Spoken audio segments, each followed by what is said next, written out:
سرچینې وایي چې ملا هیبت الله پر طالب چارواکو او رسنیو د انځور اخیستلو او خپرولو بندیز ولګاوه.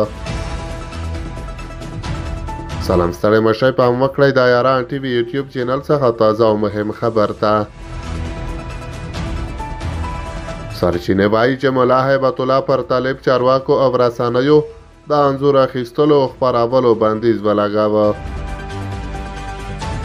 کندهار کې سرچینو رسنیو ته ویلي ملا هیبت الله اخوندزاده چارواکو ته شفاهي امر کړی چې له رسنیو سره ویډیویي مرکې نشي کولای.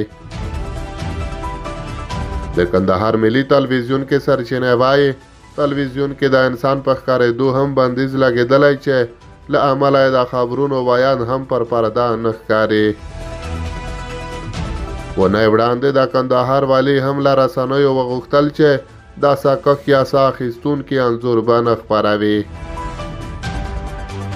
باخبره سرچینو رسنیو ته ویلي چې د اسلامي امارت مشر چارواکو ته هم امر کړی چې له رسنیو سره له ویډیویي مرکو ډډه وکړي.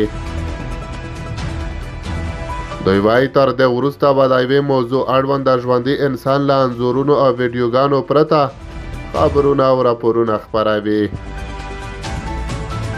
په کابل کې د افغانستان ملي ټلویزیون کې سرچینې وایي دغه اداره کې هم داسې ګنګوسې دي چې د ژوندي سارو انځورونه او ویډیوګانې په خپرولو به محدودیتونه به لګول شي.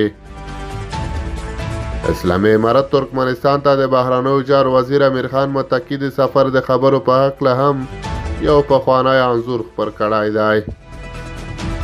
امیر خان متقي به پخوا له هر بهرني سفر مخکې په هوایي ډګر کې له رسنیو سره مرکې کولې، خو پرون یې ترکمنستان ته د خپل سفر په تړاو هوایي ډګر ته خبریالان نه و غوښتي او نه هم کوم تازه انځور خپور کړی دی.